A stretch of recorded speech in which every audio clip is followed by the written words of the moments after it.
We were just getting set up. So, just real quick, I have Richard's book pinned to the Jumbotron. So, if everybody wants to take a quick moment to bookmark that or place your pre-orders, please do so. I was fortunate enough to have a early screening of the book, and I think it's very solid.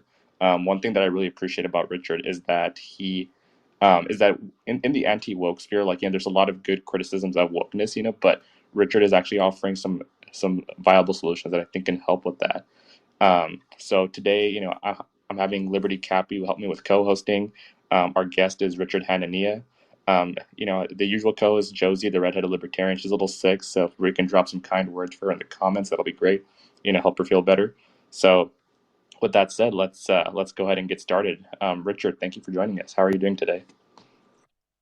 I'm doing great, man. Thanks for doing this. What do I call you here? Do I call you Yeah, Rabbit? Rabbit sounds good. Yeah, so Richard, why don't we start this by having you tell us a little bit about yourself, like who you are, what you do, and how you got into this topic. Yeah, I mean, I got interested in the topic just like sort of looking around at the world, sort of like everyone gets interested in this topic. I mean, wokeness wars are basically the center of our politics. It seems like people will make points like, oh, Glenn Greenwald, is he right or left? And it seems like people just judge people, based on their position vis-a-vis wokeness. It does seem like there's sort of just one axis on which like we judge everybody, and people who have a different idea, they believe in economic redistribution or something else, like often decry this. But I do think there's like an intuitive understanding that this is like fundamentally, something important that divides people and makes them conservative and liberals. And people's opinions on people tend to form tribal identities sort of around that. My background is I'm an academic. I mean, I went to law school. I studied at the graduate level, like in political science.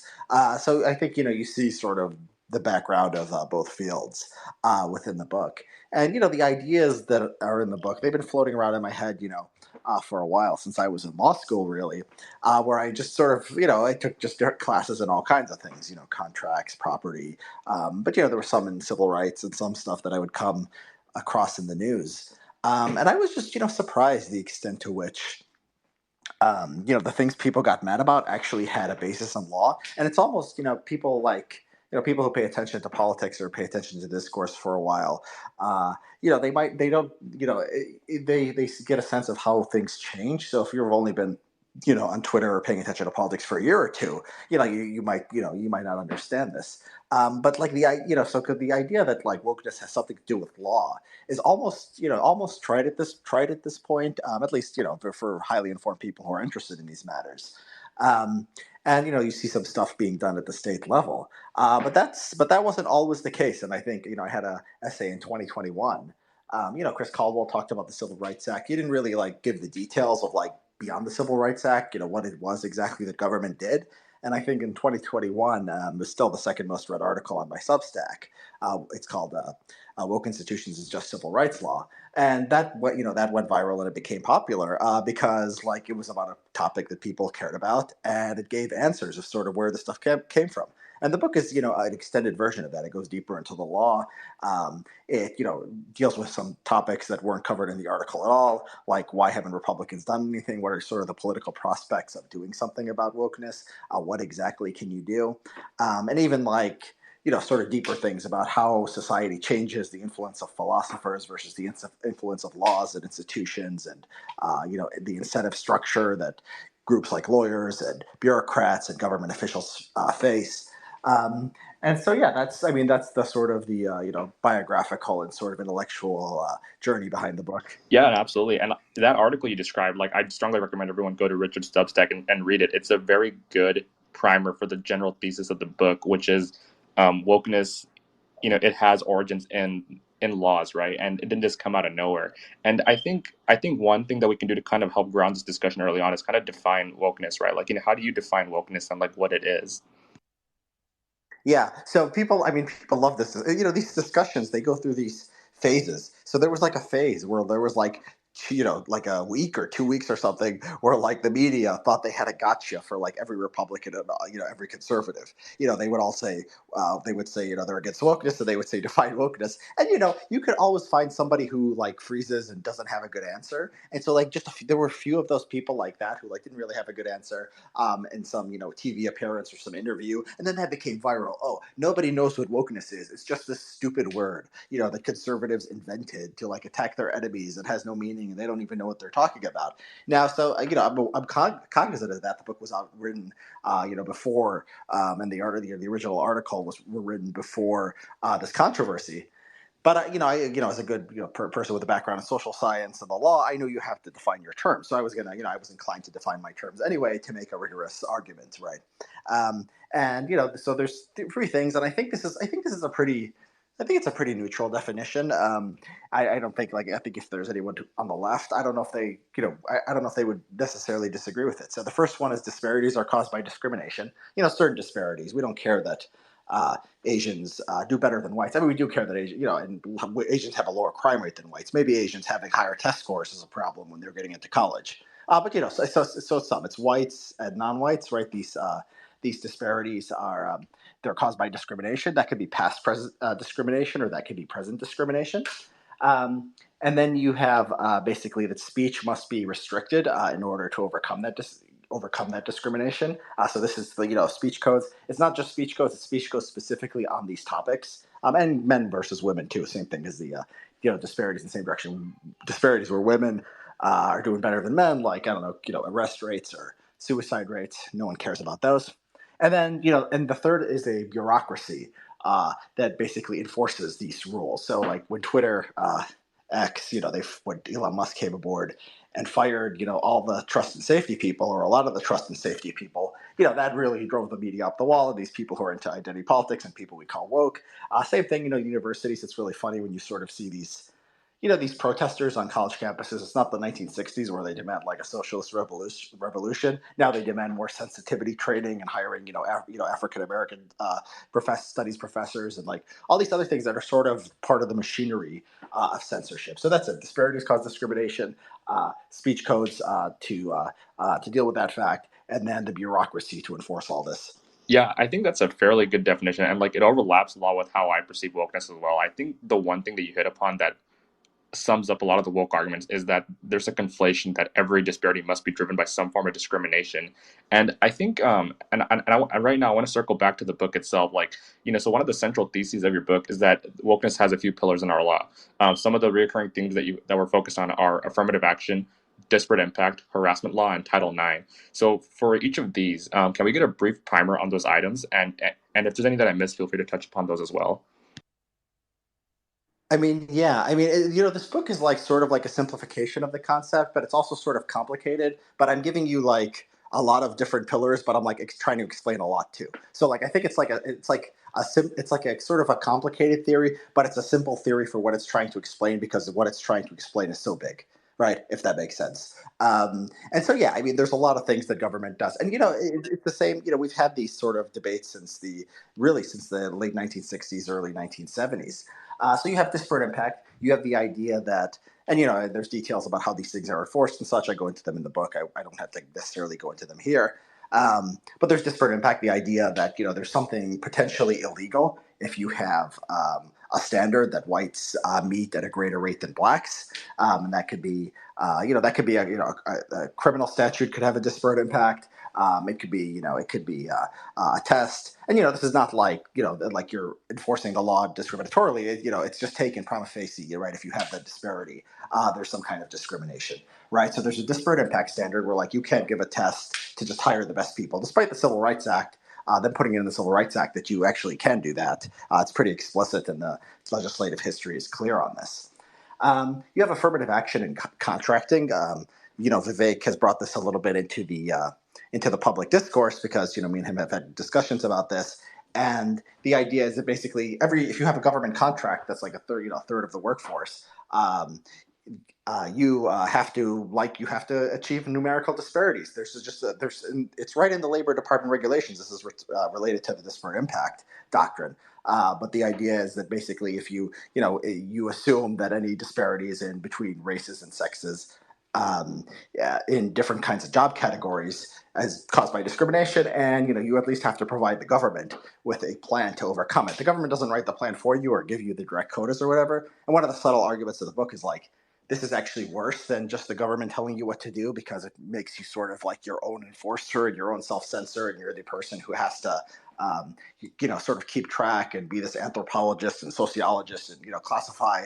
It really just like instills sort of habits and thoughts into managers and businesses, people who lead institutions. You have Title IX. I mean, people run into the Title IX stuff. This is also the Civil Rights Act, but then it's an addition to the Civil Rights Act called, again, Title IX. Um, and this is really all it says. Amazingly, all it says is that don't deny women equal access to something that have government funds, educational opportunities, right? That's all it says. I mean, it's like two sentences long. And this became the justification for, okay, colleges, you're discriminating against women if you don't have as many female sports as male sports. And we'll tell you what kind of sports they have to be as competitive, because they can't be just cheerleading. Like, we're going to tell you, women have to, if you have 200 players in football, male football and basketball, you have to have some kind of equivalent for women. If the interest is not there, if men care more about sports more, too bad. You either cut the male sports or you increase the female sports. And it's really funny. You go to universities now. I remember I was at UCLA and I talked to a girl on the rowing team. She said no girls at UCLA want to be on the rowing team. But basically, like, anyone would just recruit their friends, and they're begging, and the turnover would be like one girl would show up, another would come, because no one cares about rowing. I mean, it's just a very strange thing, but it's part of civil rights law. And then the rape tribunals, right, where they would basically kick men out of school if a woman accused him of rape or sexual assault. The Obama administration went deep into the details of, like, you have to use dispreponderance of evidence. You can't have cross examination. You can't have that preponderance of the evidence standard. You can't. It's not like a court where reasonable beyond a reasonable doubt. And so basically, like the federal government got into a really weird place of social engineering. Can you still hear me, by the way, Mhm. Rather? Yes, I can. You're loud and clear. Okay. Okay. Good. I got a message from somebody it's on your end, the person who just texted me. Um, and so yeah, I mean, I have I try to I know this is like maybe not like for non lawyers, maybe it's like hard to keep track with this stuff. So I try to be very systematic. I try to break it down into themes. I do have a table. Um, like at least one table in the book that explains it. But the book is more than that. I mean, the book goes into like sort of the downstream culture effects too. But those are basically the legal doctrines that I think have been most important. Yep, absolutely. And real quick, if anybody is having audio issues, typically what helps resolve them with spaces is if you drop the space and rejoin. So if anybody's having audio issues, go ahead and do that. And then I want to start digging into each of those pillars. So I think, like Richard said, because of Vivek and because of the recent Supreme Court cases, affirmative action has been kind of in the forefront of the national consciousness. So with affirmative action, like, how do you can we like break down how it effectively discriminates against Asians and whites in the context of the university system? Oh, it just does. It just does. I mean, it, in the context of the university system, I mean, like, we'll see. We're still on the heels of a court decision that's going to tell them, they can't do that anymore. Now they can't do it directly, but like now they're planning, like sort of openly, like we just want, we're going to like sort of do these things that hopefully result in, better, demographics closer to what we want. But yeah, I mean, like the universities are in really bad shape. I mean, you have we this stuff came out in the courts, like, just you can get exact data on like how much better your scores have to be if you're white or if you're Asian than if you're black or Hispanic in order to have a good chance at a school. Um, and people like in academia, it's they people who've been through the job process, like, it's really bad. I mean, I've had multiple people tell me, like, they were in a job interview and they basically said, we can't, somebody told them, we can't tell you this, we'll deny we said this, but we can't hire a white male for this position. It's like worse in academia than anywhere else, because there's no market incentive to get things right. And so, like, these are professors. They're just, their whole career is sort of signaling they're good people and they have the right politics. And what's a hire in that case? A hire is often just, the person who makes them feel good or shares their politics. And, you could see how, like, if they don't have any financial stake in the decision, you can see how they can go off the rails. And that has gone off the rails. I mean, it's, you're seeing loyalty oaths.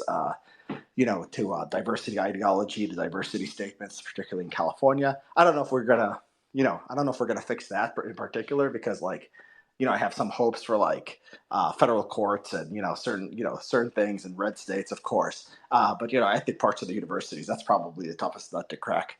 Yeah, I think so too. I think with the universities, there's a lot of pressure there, and like they're so ideologically skewed in one direction. I think it's gonna be very hard to get things on that end to turn around. And like I think it was Rob Henderson. He said something that I think summed up the university situation very well. Like they got rid of SAT tests and standardized testing before they got rid of legacy admissions. That was in the context of the Ivy Leagues. Like, and it makes me wonder like how much of this is like virtue signaling and how much of it is just pressure from like pressure from the um, from what's been going on. It's an interesting question because the pressure on legacy admissions uh, came pretty quickly and pretty suddenly after the Supreme Court decision on affirmative action. And one theory is they couldn't really have legacies and also have not have affirmative action because say you're discriminating against for legacies who are maybe disproportionately white.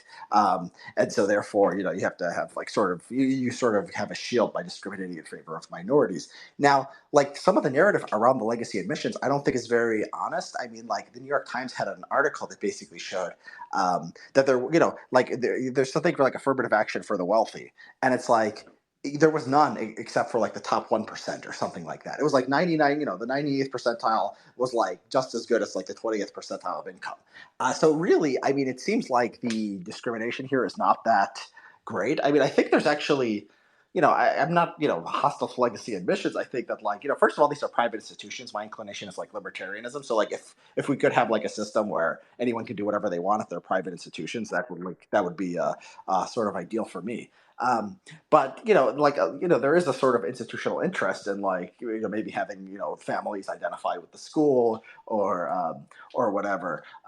But yeah, I mean, the legacy admissions are in trouble. Just the thought that you could, just the ideological sort of, impetus to get rid of them after affirmative action, I think is just very strong. I mean, it's interesting. It's just this is something I go into the book. It's just like the way they practice affirmative action, right? They don't care about Arabs. They don't care about Hmong, right? They care about Hispanics. They care about blacks. They break things up like very conveniently in the exact way the federal government breaks down race into these sort of weird categories, right? And that that's an indication that it's not conviction or the conviction is being derived from sort of these unthinking bureaucratic categories. But I think that's just sort of like one of the interesting subtleties here of what's going on and shows the laws behind it. Yeah, and I think you touched on something interesting there. Like, I remember we talked about this, when we met up that one time, and you had a thread about how the government sort of invents racial categories. Like, I think Hispanic didn't exist until the '70s, and then we also talked about how the government invented AAPI, Asian American Pacific Islanders.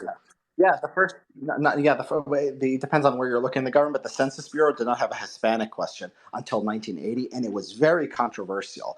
The New York Times had a headline that said basically demographers say that this is a BS category. It has these people have nothing to do with each other. It's just completely invented. This was the front page of the New York Times. It wasn't like a crazy argument to make. That was 19 that article was in 78, but then in 1980 they did invent the Hispanic category on the census. And now it's the most natural thing in the world. We have a Latino vote, we have a white vote, we have the great replacement, like people worried that like Hispanics are going to displace whites. The category didn't exist. I mean, the category didn't exist in the 1970. Like nobody cares, like neither liberals nor right wingers care whether these Hispanics are brown or white. We don't know. We don't collect like their skin missions are in trouble. Just the thought that you could just the ideological sort of impetus to get rid of them after affirmative action, I think is just very strong. I mean, it's interesting. It's just like this is something I go into the book. It's just like the way they practice affirmative action, right? They don't care about Arabs, they don't care about Hmong, right? They care about Hispanics, they care about blacks. They break things up like very conveniently in the exact way the federal government breaks down race into these sort of weird categories, right? And that that's an indication that it's not conviction, or the conviction is being derived from sort of these unthinking bureaucratic categories. But I think that's just sort of like one of the interesting subtleties here of what's going on, and shows the laws behind it. Yeah, and I think you touched on something interesting there. Like, I remember we talked about this, when we met up that one time, and you had a thread about how the government sort of invents racial categories. Like, I think Hispanic didn't exist until the 70s, and then we also talked about how the government invented AAPI, Asian American Pacific Islanders. Yeah, the first, yeah, the depends on where you're looking in the government. The Census Bureau did not have a Hispanic question until 1980, and it was very controversial. The New York Times had a headline that said basically demographers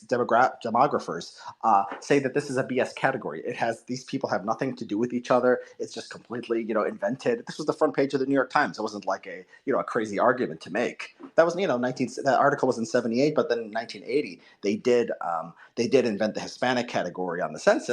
And now it's the most natural thing in the world. We have a Latino vote, we have a white vote, we have the great replacement. Like, people worried that Hispanics are going to displace whites. The category didn't exist. I mean, the category didn't exist in the 1970. Like, nobody cares. Like, neither liberals nor right wingers care whether these Hispanics are brown or white. We don't know. We don't collect their skin tone or their actual ancestry. Right? We just have this category we lumped everyone into, and you can show that the government did this before society did this. This is like the historical analysis there. Um, and yeah, we just take it as natural. But like, we don't have to take it as natural. That shows it's contingent, and we could have easily chose to do something else. Yep, absolutely. And I want to circle back to the Supreme Court ruling that happened recently. Like, if that ruling had happened before the draft of the book was finalized, like, are there any parts that you would have changed in regard to the affirmative action portions of the writing?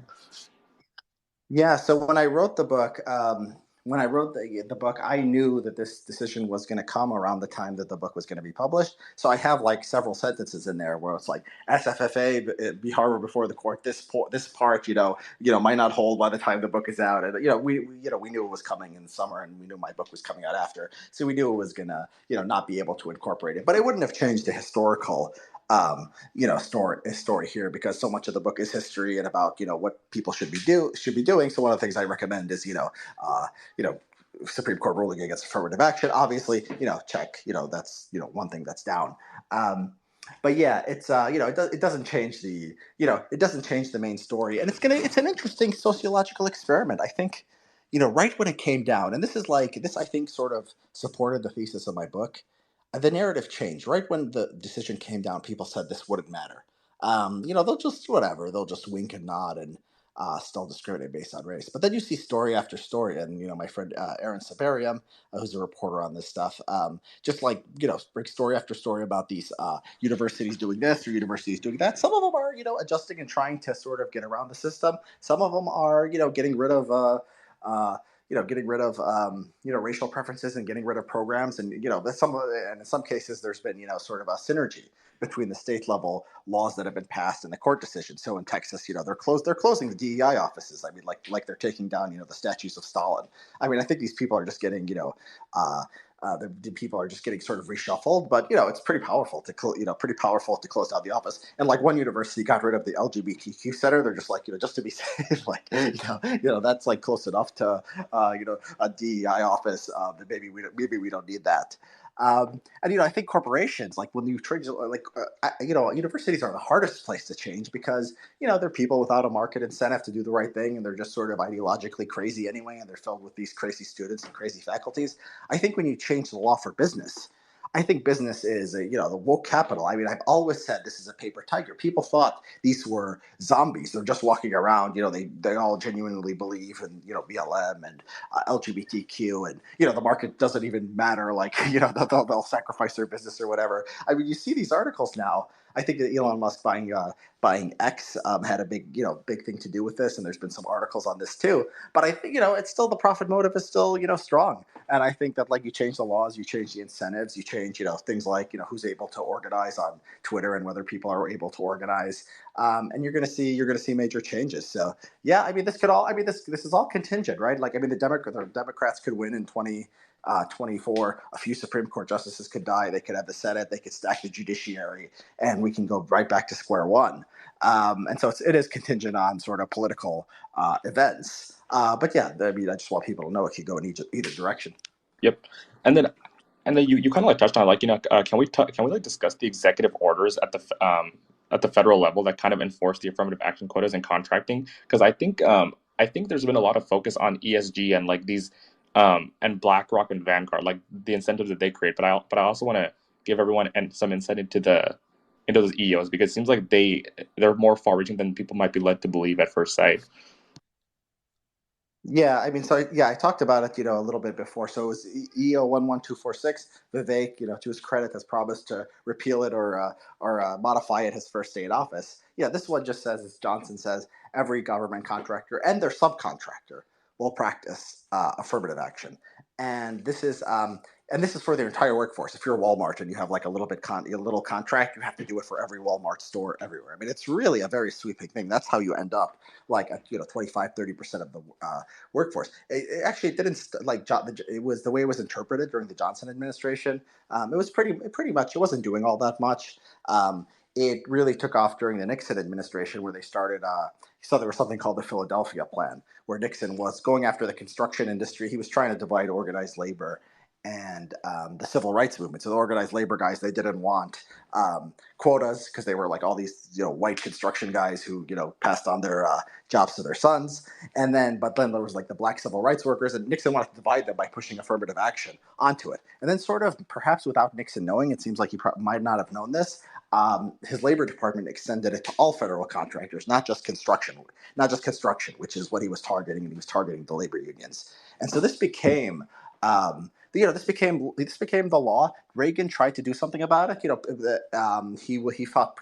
pushback from Republicans in Congress. Actually, that wouldn't happen today, by the way, if Trump had wanted to sign the executive order. And I talk about this too. I really cover the way the Republican Party changed and the political incentives over time. I go decade by decade here, and so yeah, I mean it's still there. Trump even people were this wasn't on people's radar yet. So I listened to a podcast where Trump's guy who's running the part of the labor department that's responsible for that stuff is like bragging about how he was like bringing intersectionality analysis, like not just saying you need more blacks or more women, but like looking at black women. And I sent this to a friend who was working on personnel in the Trump administration. I'm like, how did this guy get through it? He's like, oh my god, he was horrified. He was horrified. How did this guy get the job? I have no idea. So somebody told Trump, some establishment person told Trump, like, this is the guy who specializes in the Department of Labor and government contracts. Hire him. He's just the guy who does it, and he's on a panel, bragging about all the affirmative action that the Trump administration did. This is what the DeSantis people say. DeSantis will be a little bit smarter. I think even Trump will be a little bit smarter because people, thanks to me and thanks to others, know that there's affirmative action in government contracting, and there's actually the part of the labor department that does something about this. And I think it's gonna be very different. I do credit the Trump administration with a lot. People say, oh, Trump is sort of out to lunch and not paying attention. True, relative to like what DeSantis did in Florida, but compared to past Republican administrations, they were solid on a lot of the civil rights stuff. And a more focused administration, even a second Trump term, I think will be more more ideologically sort of focused on this stuff, because people are sort of around Trump are thinking about what to do next. I think a lot of good can be done, starting with the affirmative action executive order. Yeah, and I think that's interesting, like how the dynamic between the Republicans and Democrats has evolved over time. Because I think it was mentioned like really any president can get rid of these executive orders, and there might be like some back and forth as administrations change, but really any Republican or Democrat can come into office, and if they don't like an old EO, they can overturn it. So like, what kind of stopped previous presidents from doing something, and how's the climate sort of shifted over the decades? So now it's a more friendly climate to overturn these EOs. Yeah, okay, yeah. So I identify sort of four eras in the history of sort of conservatives in the civil rights movement. So first of all, there was no distinction between sort of Republicans and Democrats on civil rights issues. There was a distinction, obviously, but the Democrats had a Dixie Party wing, and a lot of Republicans were sort of pro pushing civil rights forward. So, like I said, Nixon went farther than Johnson on affirmative action and contracting, and this lasted, really basically until Reagan. And Reagan comes in, and Reagan is the first time, this is the triumph of sort of this is the triumph of the conservative movement. It becomes a movement, in of itself, ideological force, not just sort of Democrats who are a little bit, just not just like people who accept all the assumptions of the Democrats and want to go slower or not be so extreme. Reagan wants to do something on Executive Order 11246 specifically.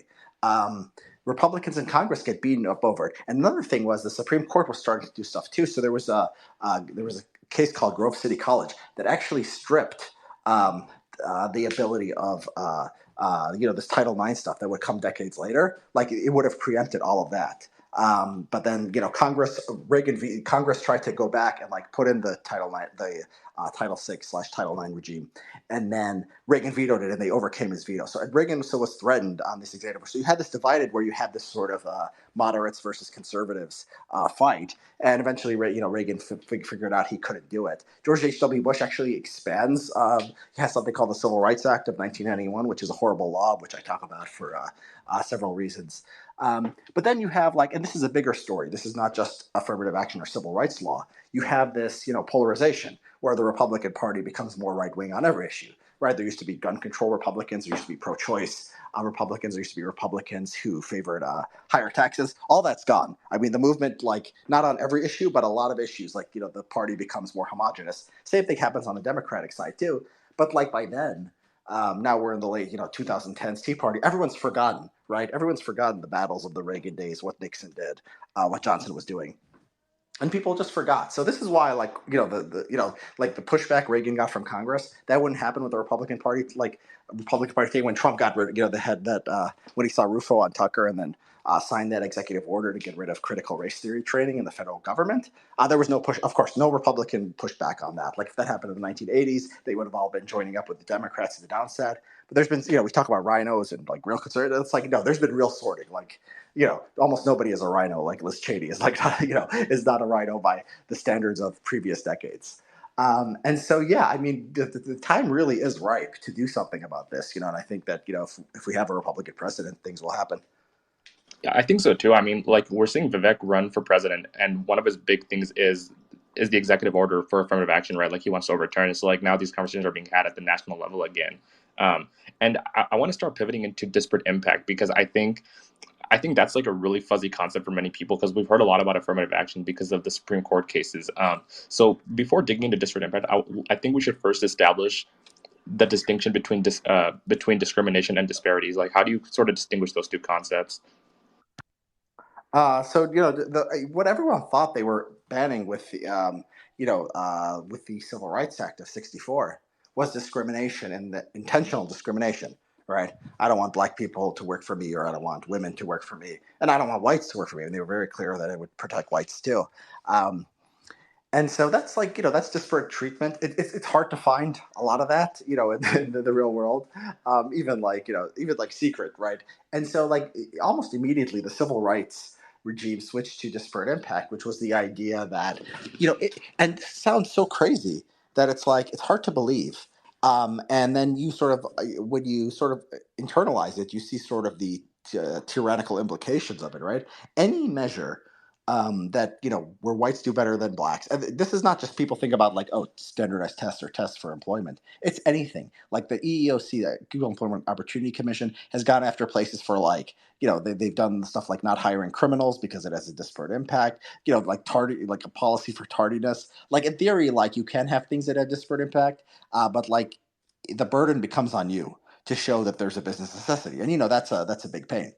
And everything has a disparate impact. Gail Harriott, who's a professor at law professor UCSD, said she'll give $10,000 to anyone who could find any job qualification or anything that doesn't have a disparate impact on some group. Right? It could be women, it could be blacks, Hispanics, whatever. And it doesn't exist. So what does that mean? That's arbitrary power in the hands of the government during COVID-19. This was a little bit different. It's disability law, but they would say like, oh, some Republican states want to ban masks in school. Well, minorities are harder hit by COVID. Therefore, this is a civil rights issue. Literally anything they want to do, they could find a civil rights angle to. This is why this is such a pernicious doctrine. That like, okay, so now liberals are really into masks and they're really into COVID restrictions. Okay, like you can just dust off civil rights law. I call it the skeleton key of the left. So it's really a pernicious concept. You see them going after Musk now for some of his companies. Just they happen to be disparate impact on this group or that group. Even there was some news reports on when he bought Twitter and he was just like firing people who were useless. And then the attorneys go to him and they say, you have to check it for disparate impact. You have to make sure there's enough whites and men being fired. If you think all the useless people, if they're disproportionately one race or if they're disproportionately non-white men, you could be in trouble. And Musk often does he's often different from other businessmen. He says, no, I don't care. We're just going to fire who we want to fire. And like I think there actually is lawsuits. I haven't heard what happened to them, but there had been there was something filed in California that did rely on disparate impact. But literally, it's everything is disparate impact. If you don't want disparate impact, what do? You have quotas. You discriminate against whites and against men. That's why everyone ends up doing that. And then the ones who they don't like or the ones who still have some kind of problem, they can go after them. I mean, that's a recurring theme.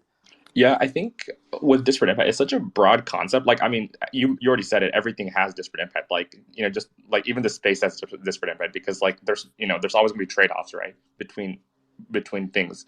So because disparate impact is such a broad thing, like it's kind of like a looming threat. Like sort of like, oh, nice business. It would suck if someone sued you for disparate impact. Do you think that's accurate? Like, because I noticed like I always see these sort of meme articles like, oh, so and so disproportionately affected. I'm like, how's that discrimination? And then knowing about disparate impact, it kind of makes sense why that's like a subtle threat. Like it seems like it's so broad that it essentially serves as a blackmail material. Like if there's for example, like if someone doesn't like Elon and his companies, they can make some nonsense disparate impact claim and go after him that way. Yeah, you're absolutely right. I mean, I have an example of Coinbase, right? So Brian Armstrong in 2020 says we're not going to have politics. In 2020, this was pretty radical. But like 2020, everyone was going crazy. It might have been 2021. I don't know, like whatever. Like not that long ago. Now corporations are stepping a little bit back from wokeness. But back then, it was pretty radical.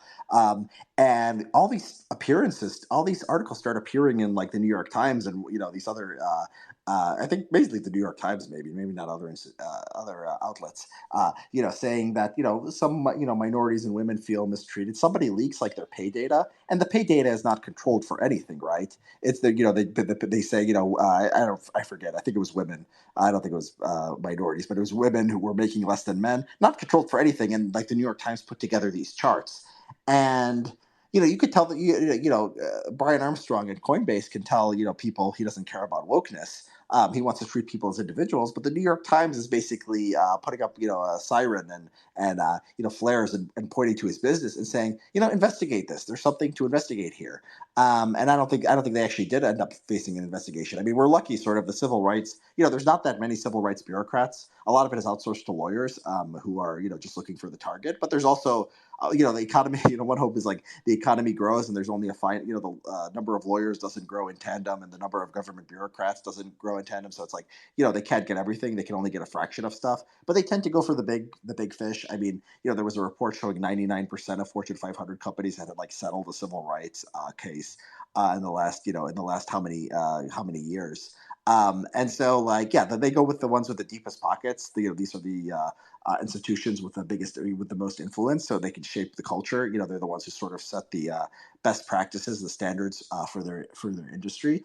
And yeah, I mean, it's a very the system is a sort of it's really it works well. I mean, it's sort of impressive, how it like sort of it's an impressive machine of social engineering. But there's laws at the bottom of it. The laws can be changed much easier than culture can.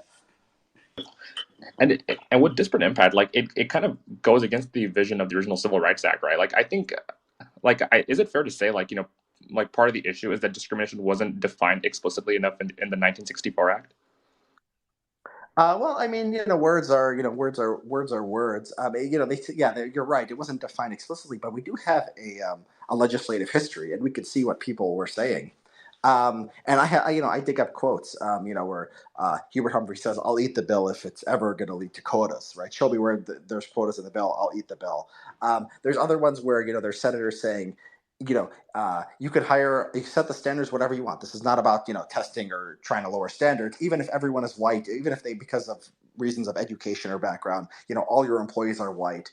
This doesn't affect that. I mean, it's really really explicit. There was even a case of um, in there was a civil rights statute in Illinois, and while the Civil Rights Act was being debated, the Illinois interprets it in a way. The commission in Illinois interprets it in a way where there's disparate impact. It was Motorola, a black guy failed the test, said the test was racist, and this became a story in the New York Times. The New York Times treated this as like really weird, like the civil rights stuff would go this far, and then everyone in Congress like got up and said, no, what Illinois just did, we're not going to do that. We're not going to have a disparate impact standard. So it's not like this is like something nobody had heard of before. People knew they didn't call it disparate impact back then, but they knew that the idea that a test could be racist. If some group did better than the others, that was in the air. I mean, there was Angela Davis saying the criminal justice system is racist because blacks are overrepresented. These arguments had been around, but they were decisively rejected in the Civil Rights Act. There's even something called the Tower Amendment. I'm boring. It seems redundant. I'm just telling you like all these things that are like evidence that like nobody thought there was a disparate impact standard or there wanted a disparate impact standard or there would be. So you're right. The law doesn't define discrimination, but like the way that you use words, the way that like just the dictionary definition plus the legislative history, which is what else people look at, and the original intent of the legislators, and depending on your method of judicial interpretation, it was pretty clear that it was not supposed to lead to this. Even the EEOC, the Griggs case in 1971 was when the Supreme Court established a disparate impact standard. The EEOC, that's the government agency in charge of this enforcement, thought they were going to lose the case. And they were just like assuming that if disparate impact, they were trying to do disparate impact. They assumed if it ever got to the court, they would see it was so obvious, um, you know, not of course with the law. But man, people were crazy. Like it's not just civil rights law. I mean, you look at the 1960s, 1970s, the court decisions on some things like busing. Like it's like just these ridiculous like taking kids, shipping them on huge bus rides, making their entire day bus rides because of so-called, supposedly this was supposed to be desegregation, but it wasn't desegregation. It was literally just like taking kids and just making like an hour each way and like ruining their childhoods. I mean, they were just no basis in law. Like it was unpopular. There was no law that said you could do this. I mean, there was just sort of like this insanity on these racial issues. I mean, before there was like really a conservative movement. Just imagine a world where Republican appointed judges and Democratic appointed judges are liberal or quote unquote woke on race stuff. And this is why sort of like I take issue with people who think wokeness is just something that happened like 5 years ago. A lot of ways they were the 60s and 70s were more crazy. I mean, they invented the disparate impact standard. They invented school busing. You can't get away with that stuff today. Part because of conservatives, and part because not even liberals are trying to do a lot of those things. I think the rhetoric has become more crazy. Now you have these sort of these sort of like comical figures like Ibram Kendi, and people who are worse than that, right? Who are going around lecturing people and saying absurd things. It's relatively benign compared to what liberals and what elites were doing on race in the 1960s and 1970s. Yep. And then for people who don't know, like, Ibram X. Kendi, like, this dude he has some very interesting ideas. Like, one of his most famous quotes is discrimination in the past can only be solved by discrimination in the present.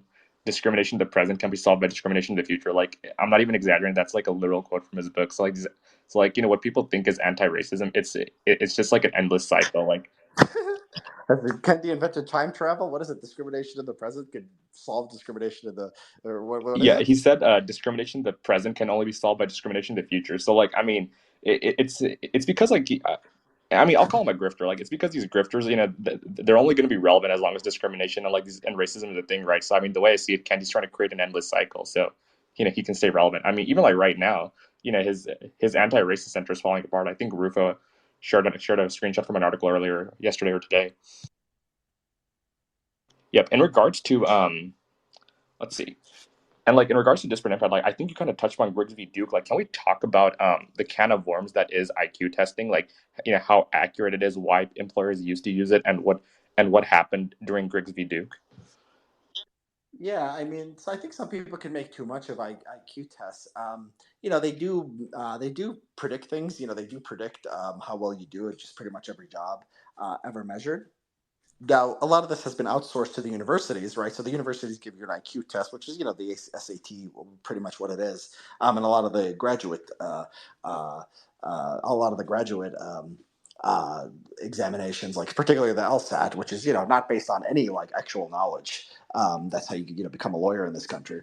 Um, and so, yeah, I mean, the good thing is they're relatively cheap. It's just a test. You administer, it's cheaper for society. I mean, rather than someone going to a college for 4 years and sort of wasting their life, they could just take an hour test or however long it takes. They work. I don't like. I think that like people fetishize it too much. Like a world where like every employer had to use an IQ test, like would be a terrible world. Or every employer, I think, did do that because this is why flexible labor markets are good. You want people to try stuff. You want to lower the cost of hiring and firing people, so people can try things and people can have opportunities. That's what's important. But yeah, the IQ test, the civil rights regime really doesn't like them. They're like the sort of platonic ideal of the thing they don't like. Because it's something that's like quick and easy and shows that races are different. And for that reason, they've been, purged to a large extent from especially government employment. They really just they don't test for intelligence at all in government employment. I have a part, the book just on what happened to the civil service. Like I said, this is another theme of the book that like business, private enterprise, they have an incentive to actually care about merit because they have a profit motive. Um, it just, like, you look at how they do federal hiring today. I mean, like they'll just say, it's basically, the Washington Post story just said basically, luck. I mean, it's basically a lottery. You apply for the federal job and everything is racist. But then they don't go after the universities, right? Because the universities are woke. Liberals don't like IQ tests because that can let anyone, just sort of bypass every institution. Requiring a college degree, you could do that. It has a disparate impact. Whites have and Asians are more likely to have college degrees than blacks and particularly Hispanics. But that's allowed. Why is that? Is there anything in the law that you could find that could say, IQ tests or not just IQ tests, paper and pencil of any kind. You have trouble giving a exam for firefighters. There was a big Supreme Court case about this about a decade ago called Ricci. So don't like focus too narrowly on IQ tests. It's any paper and pencil exam because it might show a racial difference. It's just the firefighting exam is just about being a firefighter. So yeah, I think this is just another theme of like sort of like the arbitrary nature of civil rights law. It just ends up being things that things that liberals sort of like are allowed, and things they don't like are not allowed. I think that's I think that kind of nails it. Like what I touched on the IQ test because it seems like that was kind of like the first high profile thing that I'm aware of, and then later on, we started seeing other measures of merit, being undermined. Like the SAT is kind of it seems like it's on its way out, right? For example, and kind of on that note, like for the general audience, a lot of tests like the SAT, like they correlate with classic IQ tests at like zero point 0.8. Like I think it was higher before, before they watered the SAT down, but like it's a fairly strong correlation. So like things like SATs, like it can be a proxy for IQ in many cases. And Richard, feel free to respond to that. But I wanted to. My next question is like, what does the pathway to undoing disparate impact look like? Like, what steps can be taken to kind of mitigate how often disparate impact is abused or even comes up?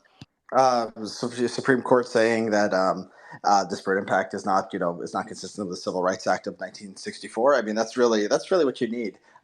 There is some complication because the Civil Rights Act of 1991 arguably codified it, but I argue in the book that you could make a case that it's constitutionally, if disparate impact is the standard, it's constitutionally very questionable. And we've had dissents in recent years on there was one about disparate impact in the world of housing.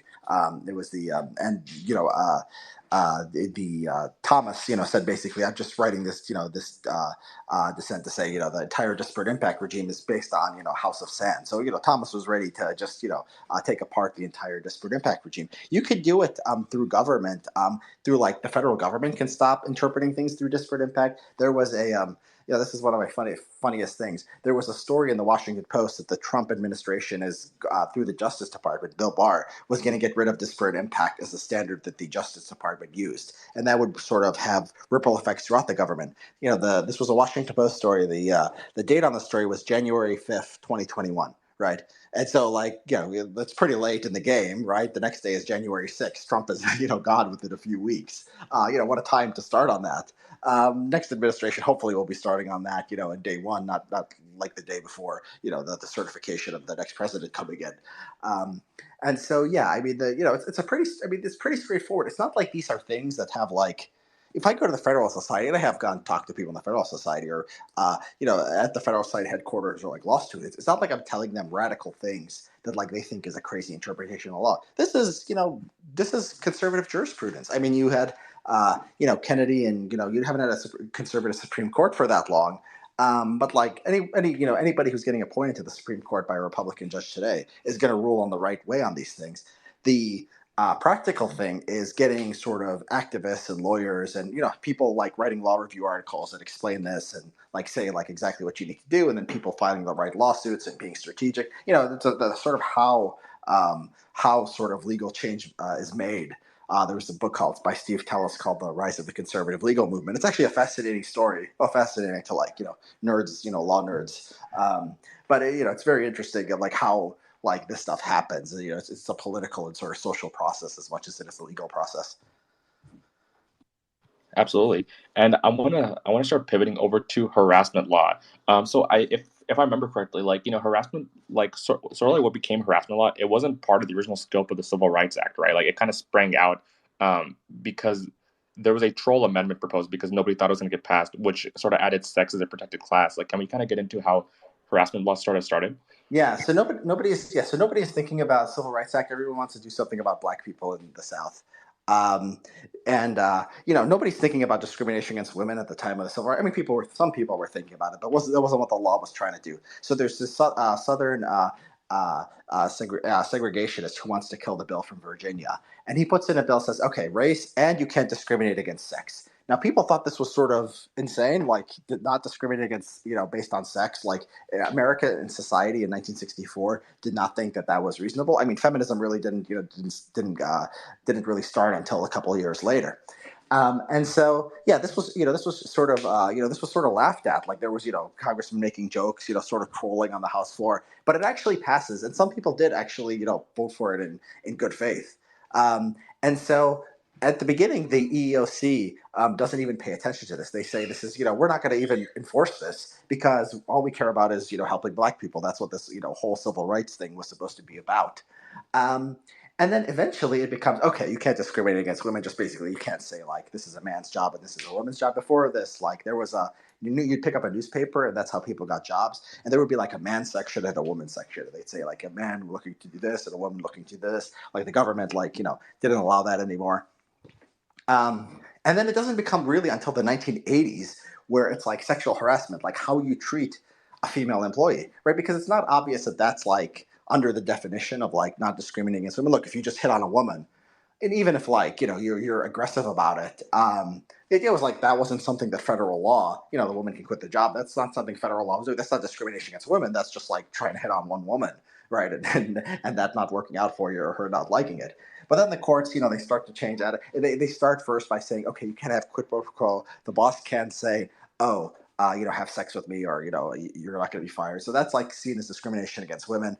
And then it expands to like if a woman feels like uncomfortable, and it doesn't even have to be the boss. If a fellow employee, right, harasses women, if like customers, do something that potentially makes a woman uncomfortable, and like what is, and the standard is it has to be severe and pervasive, right? Now, what does severe and pervasive mean? There's a law professor named Eugene Volokh who said this leads to zero tolerance because like an employer can't say, okay, you can only make a joke if it's not like everyone else is making a joke, right? Because the employer can't monitor everybody, so the employer has to say, you have to sort of police people's speech. When James Damore was fired at Google, one of the justifications was they had to fire him because he said women, might not be naturally as inclined to go into certain fields, and this could create an uncomfortable climate for women. Now, like in a free society, like a business could say that. A business, I think, should have the right to say, we're going to be woke on gender issues, and you can't like talk about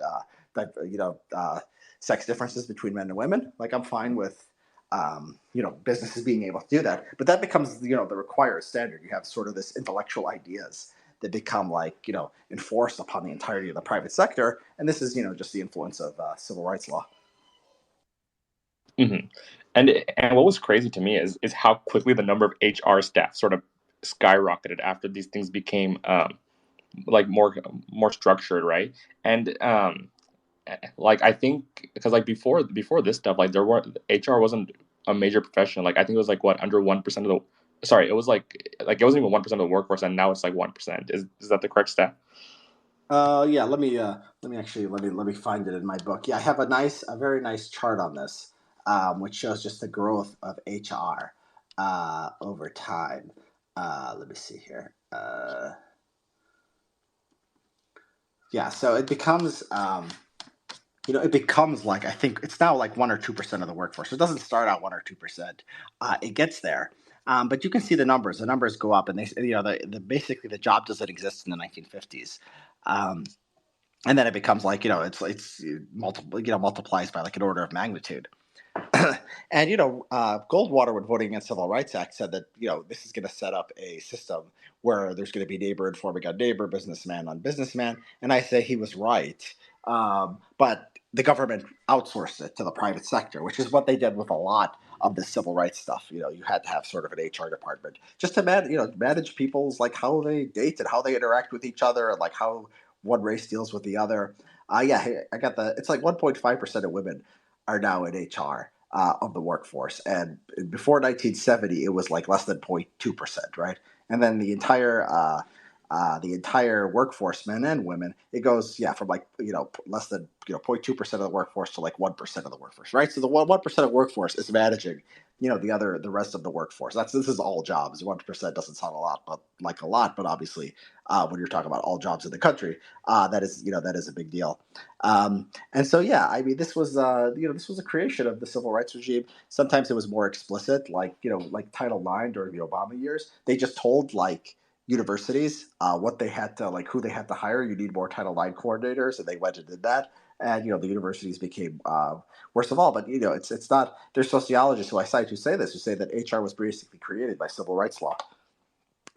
Yeah, I think that's and that kind of like it's kind of like a consequence of the demographic engineering. And in this case, the demographic that they engineered was a job market, right? They created a job market for HR just based on the law itself, which is absolutely insane. And next time people are wondering, oh, why are all these HR people killing the mood? Well, that's why.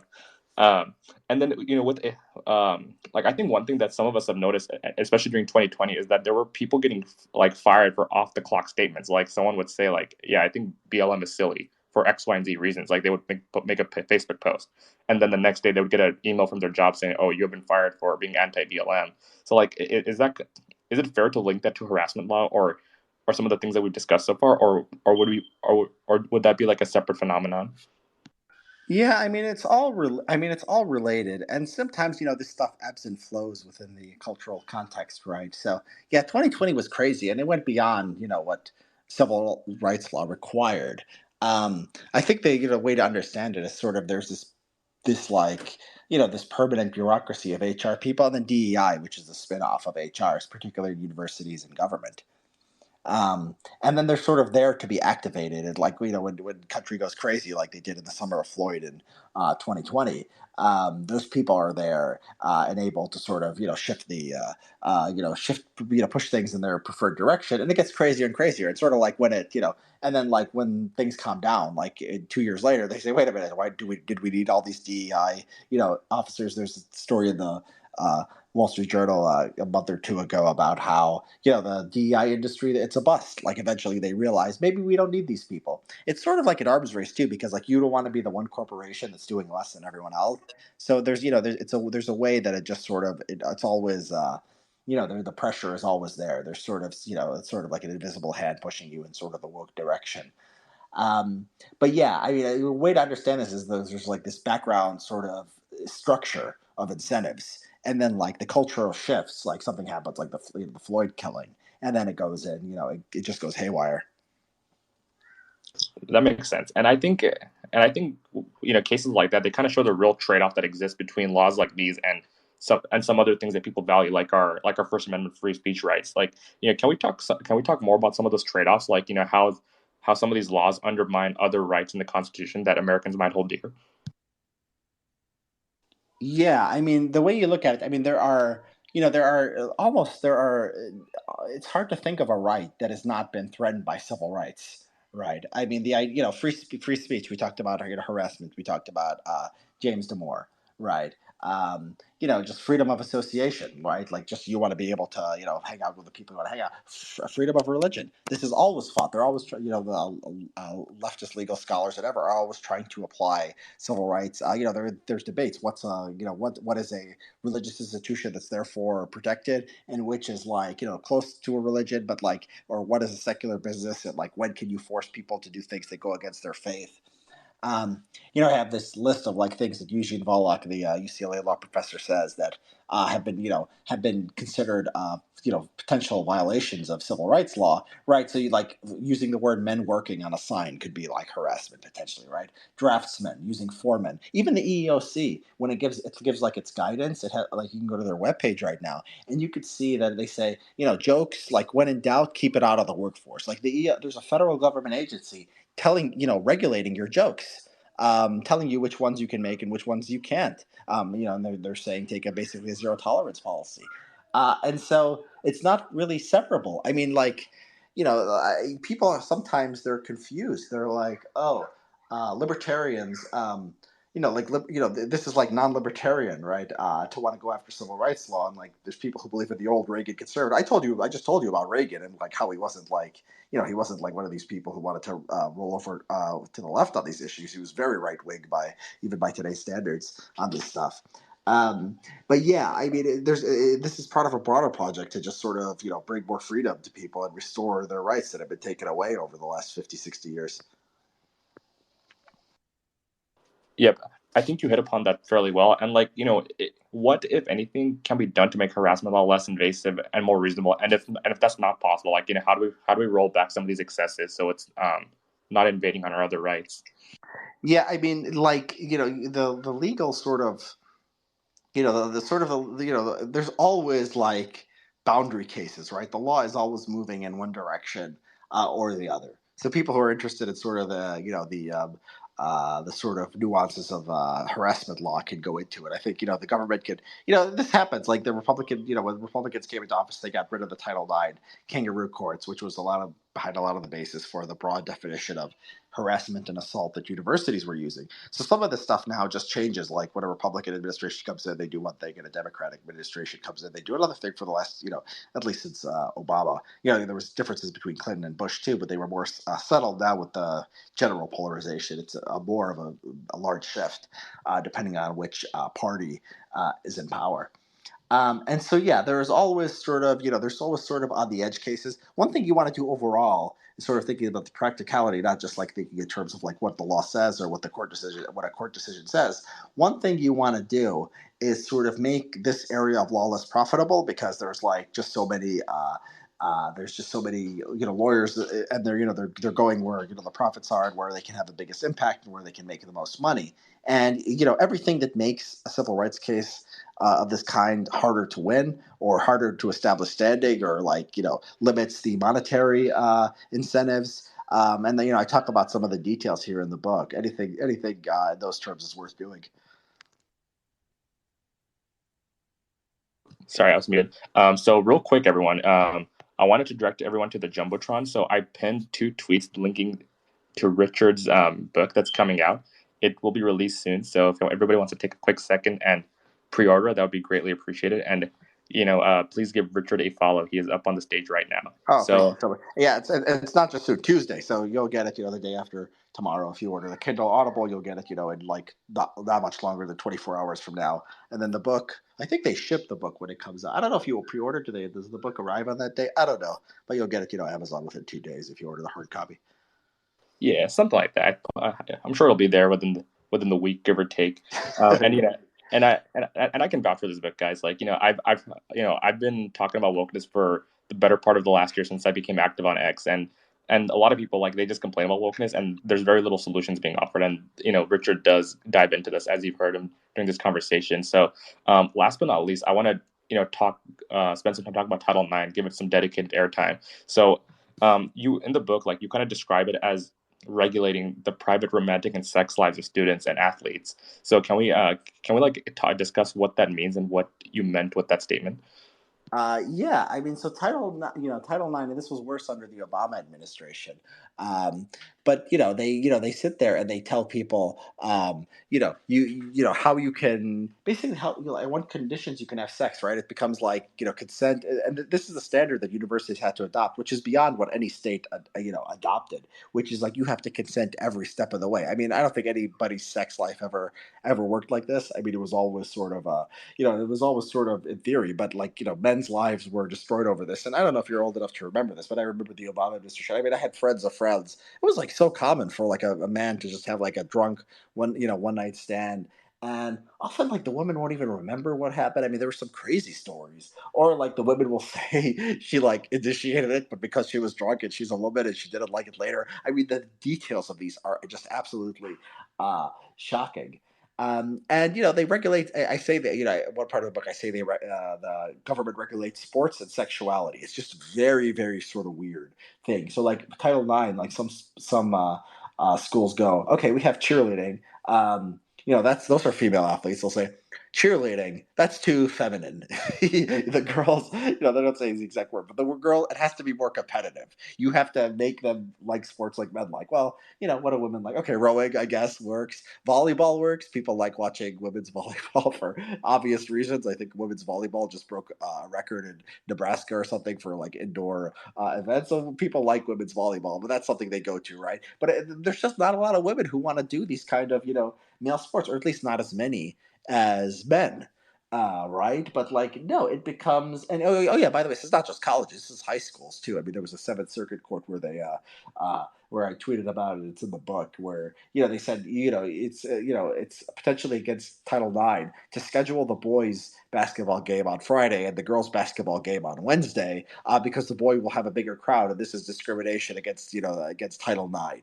Right? They didn't rule that was discrimination, but it could at least you could sue the school based on that. And if the school went and said, more people want to watch the boys' basketball, just some school in Indiana, like who cares? They say, nope, this is stereotypes, this is discrimination, this violates the law. And so they're petty. They're just so like, they have these ideas and like these radical ideas that come out of the academy, like men and women are the same or they should be the same, that like nobody would ever pass and like it wouldn't go through Congress and be signed by the president.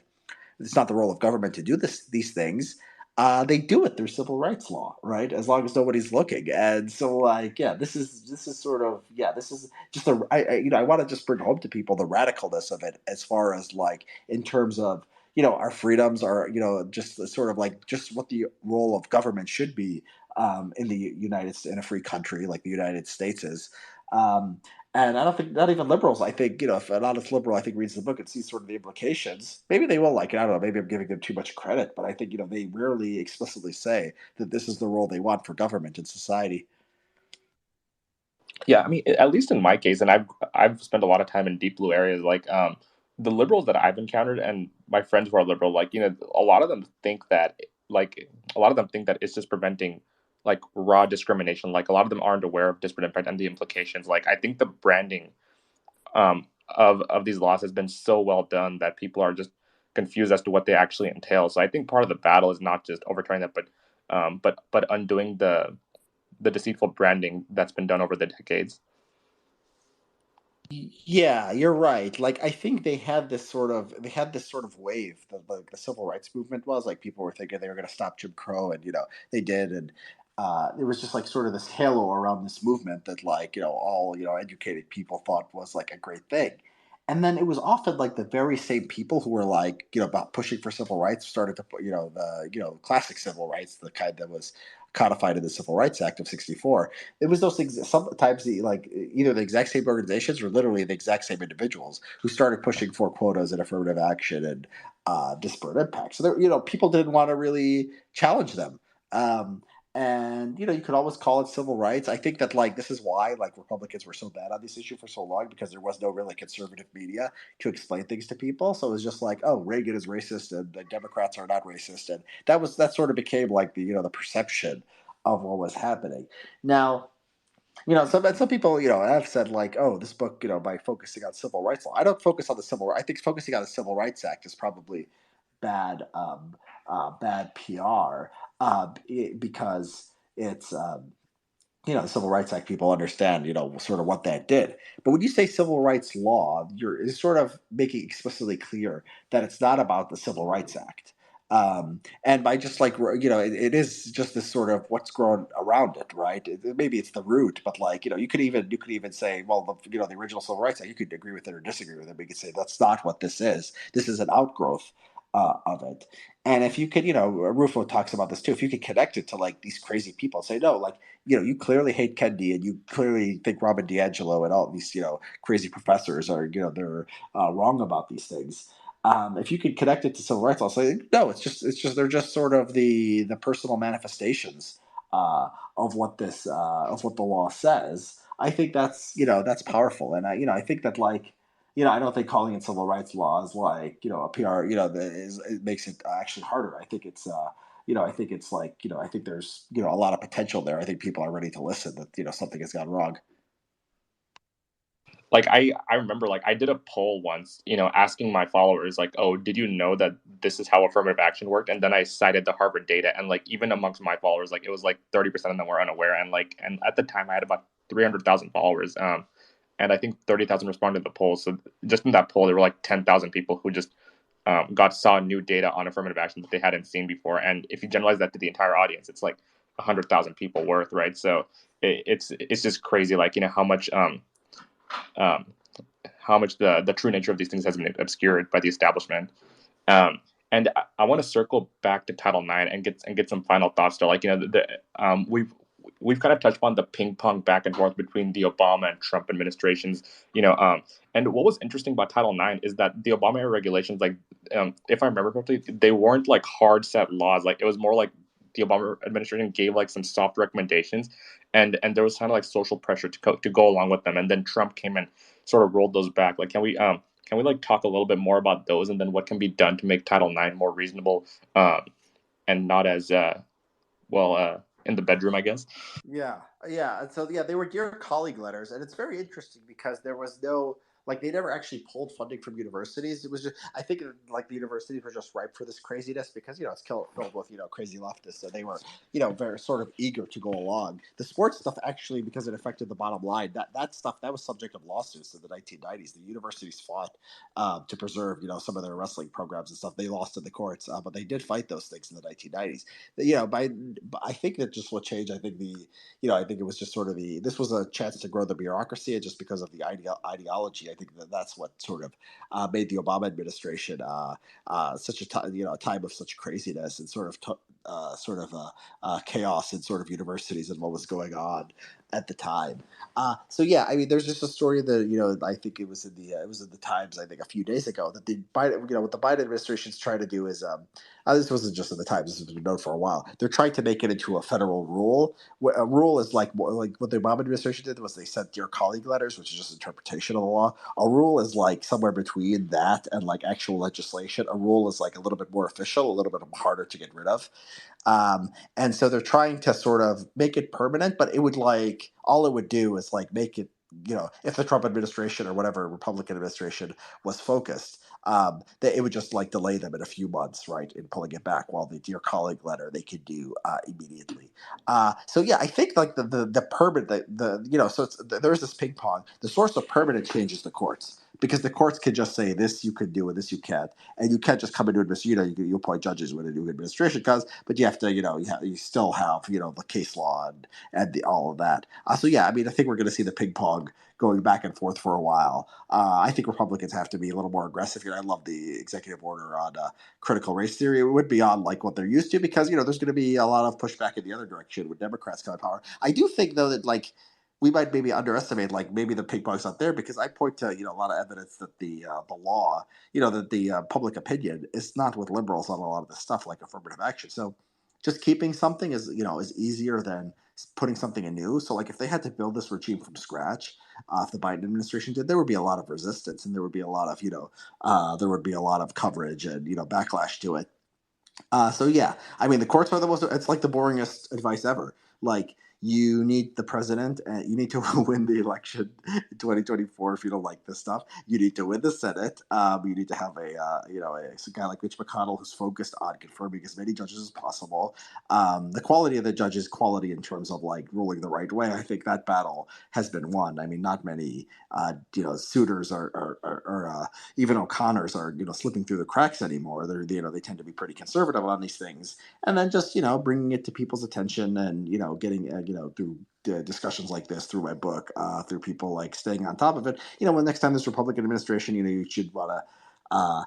You should know which like agencies are important. And look, I mean, it's going to reach the conservative legal community. My book is reaching them. I know people who are the most important people in the conservative movement, as far as like, even if this book doesn't sell any copies or barely any copies, it's going to reach people in the conservative legal movement, and those people will be clerks and they'll be judges. So I think good things will probably be happening. Absolutely. And real quick, like I noticed that we have some mutual acquaintances in the audience. Like, do you know if any of them would like to come up and join the conversation, Richard? Yeah, I guess we could just open it up. I mean, if anybody, if we'll maybe prioritize the guys we advertised, Brian, Philippe, Cremieux. But if anyone wants, I'm fine with taking from anyone. Sure, absolutely. So like if anybody wants to ask questions, I think we'll take a few. Go ahead and request speaker on the bottom left, and I'll rotate a few guys. And then before we get into the Q&A portion, Richard, like I after from skimming the audience, like I see a few people who are passionate about citizen journalism and they want to really leverage their platforms on X. Like, what are some tips you have for people like them who are passionate about fighting back on wokeness? For as far as leveraging their platform on X to fight back against wokeness, I think that like, it's pretty obvious. I think that like, if you want to get attention, I think it's easier to point to like the crazy stuff that's going on in the news. The actually paying attention to the law, like my book is like filling a niche that's like it's not a saturated market at all. So if you have some like interest in law or some like deeper knowledge of the news, and you can bring it to people, you could get some attention for that. And you could follow me and you can get that stuff from me, or if you do research on your own. I think that market again is far from saturated. You could get influence that way. And I want to emphasize the last thing Richard said. Like, no matter like the market really isn't super saturated. Like, even myself, like, who I spent a long time talking about affirmative action, even amongst my followers, like a bunch of them did not know how that stuff worked, before they found my page. So there's a lot of messaging to be done on that front. Yeah, absolutely, and it goes for other issues too. Like good quality like analysis is not especially in this area, but in a lot of areas, we could use more of that. Yep, absolutely. Cool. So I brought up one person so far. Health Uncensored. Go ahead and unmute and ask your question. Hey everyone, thanks for allowing me to come up and speak. It's a very interesting topic. I'm looking forward to reading your book. In your opinion, do you think this can be undone with a majority vote, by using the current political system we have in place, or do you think that the push of woke going on in the country is beyond government, as far as corporations and billionaires and the people really pulling the strings behind the politicians? Oh, I'll do you better. You don't even need a majority vote. Trump didn't get a majority in 2016, even though he thinks he did. A minority vote, is enough to get into power and winning the Senate, and you don't even have to get a majority of the votes in the country. Yeah, that's one of the sort of the themes of the book. Like, yes, like these laws have downstream effects. What I want to warn people against is thinking that you're gonna like change the culture overnight. It took a long time to get from wokeness law to sort of this crazy culture that we have now. I don't know if it'll take just as long to go back in the other direction, but like it's not going to be cultural change takes a while. So like be patient. Like if laws change and like nothing happens, not that much seems to happen. Now it seems to be moving like faster than I would have thought. Like the affirmative action case and a few other things. Like it might actually be more rapid. But like if nothing seems to be happening or very little seems to be happening for 5-10 years, yeah, don't be shocked or don't lose hope. It took a long time to get here, and it may take a long time to get back. Thank you, Richard. And then thank you, Health Uncensored. I'm going to rotate you for someone else. Let's see. And then I'm going to bring up Nadine. So while Nadine's joining, Jerome Powell, we have the pseudo chairman of the Fed with us. Mm-hmm. Jerome, what do you have for us, dude? Hey, what's up, Richard? What's up, man? I'm Jerome Powell, chairman of the Fed here. Want to ask you something real quick. Do you like my printer? Yeah. Sure. Oh, good. Okay. So, like, a lot of people don't like my printer, so good that you like it. Thank you very much. Cool. That weird interjection aside, let's go. Looks like Nadine's having some connection issues. I'm gonna bring up one more person while that's getting resolved. Okay. Poster Tubs, can you hear us? Unmute's on the bottom left. All right, Poster Tubs, I seen you around.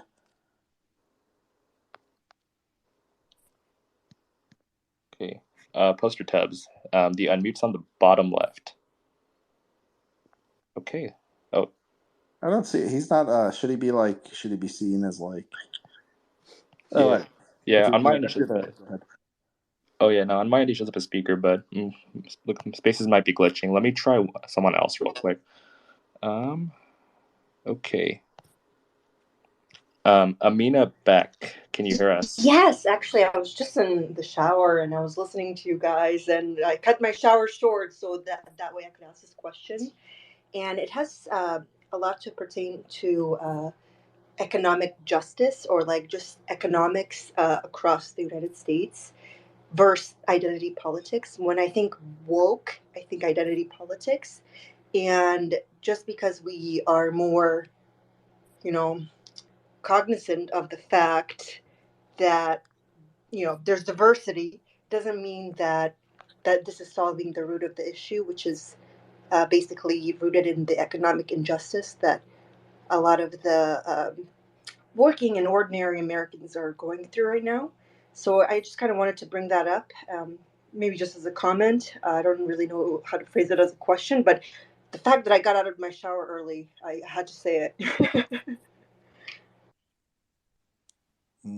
Okay. Well, I mean, that's not really the topic of the book, but yeah, we appreciate the comment. Yep. Okay, but the thing is, like, if you're not focusing on that, then...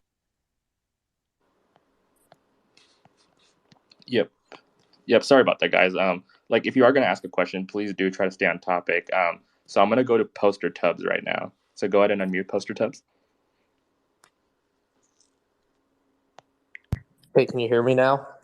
Yes, we can. Thank you for joining us. Hey, it's an honor to be here. So, obviously, a big theme of the book and a lot of Richard's writings are the idea that wokeness is actually a creation from the mid '60s to early '70s. But what are your thoughts on, I guess, and that's a distinction between it and the theory that, wokeness is a creation from the early 2010s. But I've been thinking about this, and what is your opinion on, I guess, the Steve Saylor theory that the cultural wokeness is actually was actually pushed more by the Obama administration? And do you think that it is distinct from the civil rights law, or do you think that it is a more of a early 2010s thing? I'm not talking about like civil woke law, but I'm talking about the cultural push. So there's many pieces here. The culture and the law are just, one of the themes of the book is they're sort of, they're intertwined. So it depends on what you're thinking of. If you're thinking of, like, I have my definition of wokeness, but you can break it down into components. So the disparate impact stuff, this Kendi coming around and saying, oh, your tests are racist and your, punctuality is racist and all these things. That's that's very old, just becoming a little bit more obnoxious.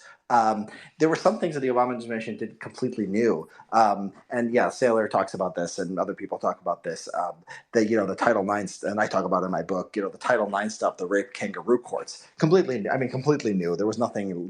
It wasn't really building on on anything. There was nothing like this before. I mean, you kids had sex, and they even in like the late '90s and during the Bush administration, that wasn't much of a concern to the federal government. And so that was new. And this was sort of like, like if you're interested in the cultural history, sort of like, Scott Alexander has a good article on sort of like the Tumblr wars, like the feminism, like being like about the early days of like Tumblr and like message boards and like social media and like these sort of crazy feminists like radicalizing each other. A lot of this sort of discourse, like, these websites like Gawker, a lot of this, discourse was seeping into the government. The government is part of, the government is part of society. The government bureaucrats read the media and they see what's going on. And it's like, and it feeds into itself. So like the government collects the data, that data, that you used to see that said like, oh, 20% of women are raped or sexually assaulted. That was justified, but that was collected by like ideologues within the government who had like ridiculous definitions of rape or sexual assault. But that became a story in the media, and it sort of led to this hysteria. Um, and so, yeah, I mean, the trans stuff was new. This was the Obama administration. Obviously, there was nothing like that before. Um, and so, yeah, I mean, there is a, it depends on what you're talking about. That every, really every era has its sort of own innovations. It's sort of like a Jenga or like a Lego. Jenga's like implies that it's fragile, but it's like a Lego set, right? Where each like you just build something else. It's the same foundational base. And yeah, the Obama administration did have a role to play. Probably, the Clinton administration didn't. It's sort of interesting. Clinton administration was probably, probably did less than other administrations. I think the Obama was one of the most, was one of the worst on this. And then the Trump administration and Reagan were some of the best. But yeah, I mean, it's just been building over time. Thank you very much. Would you say BLM is newer, or is it a continuation of some of these older, more fringe civil rights era talking points that some of these people espoused? It is, it's so similar. It's just the same. It's the same nonsense. It's like blacks are not as rich as whites. Blacks are arrested for more crime than whites. The system is rigged. Like criminals are like actually innocent. You go back to the '60s and '70s. I mean, it's very similar. Now BLM has a stylistic difference. It's more like explicit. Anti-police. It's like it's more gay. I mean, there's like so many lesbians like in the founding, and earlier generations of black radicals didn't have that. But it's especially I think the gender stuff, there has been like change over time. I just talked about Title IX and like the trans stuff, the gay stuff. There's at least like innovation there. We're inventing new genders and, and new weird stuff. But the race stuff, man, the race stuff is old. The race stuff is just eternal reoccurrence. We're doing the same thing over and over. Yeah, thanks a lot. Thank you both times. I believe next up was New Ledford. Can you hear us? Yeah, I hear. Great discussion. I appreciate it. What can be done on a state government or a local government level to address this, if anything? Oh, excellent question. I mean, there are, the state governments, a lot of times they have it's synergistic. So like in North Carolina, the Board of Regents there, because the government, even though the governor is a Democrat now, the state legislature is controlled by Republicans, and Republicans have a lot of power in North Carolina. They've gone farther than most after the affirmative action case, after they lost. So, when the state is in accord with sort of, these ideas, a lot can happen. I mean, Texas is just it's very, it's just sort of very, you could just, it's very, it's not like a subtle thing. They just said no more DEI offices. We're going to close them down. Greg Abbott's executive order within the last few months got rid of, diversity hiring, affirmative action hiring in the state government of Texas. Now, I said that I said on Twitter, Republicans have been in control of Texas governor for 30 years, right? The guy just did it. The guy just did it now. And so, like, this stuff is happening. A lot of these grievance studies. I mean, the state university budget is from the state. I mean, obviously, I think in Tennessee they've done some cool things where they've decided to not fund as much some of the and of course DeSantis, what he's doing in Florida. They decided in Tennessee, I think, to not support students who were going into certain fields that were not bringing in much of a return on investment. And so I think the federal courts are the most important thing, but I do have some discussion about what the states can do. I mean, there is a lot there. I appreciate it. Yeah. How much of this do you think is bottom up, or how much of it is exploiting opportunities that come from above, from federal court decisions or executive orders, et cetera? It's really both. I think that I think the interesting thing about the top bottom, I think it's more, I think that it's worth focusing on the law, because the bottom up is people get excited, like this George Floyd stuff, or people there's movements, but unless it becomes institutionalized in law, or you start a new bureaucracy, or you have a new government office, people's attentions shift. and then they move on to something else. They really don't have the power to enforce. The only way you enforce things over a long term is through legal changes. And so in corporate, you have this you have all this stuff going on in the culture. The things that become law end up having lasting influence. So you can't put an exact number on it.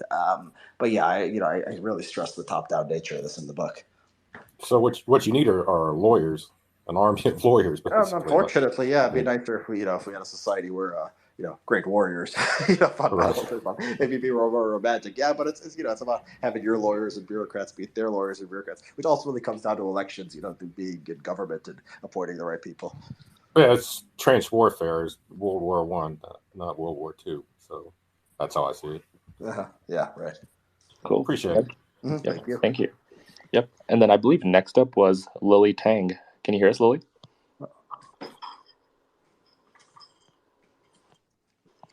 Yep. Lily, the unmute is on the bottom left if you're having trouble. Okay. While Lily's getting that started, let's try Sadan Doom.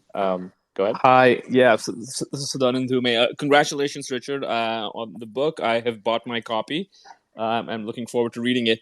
Thank you, Sadan. I guess my question is that, a lot of the people here, I think it's fair to say we would share your basic moral intuitions on these questions, right?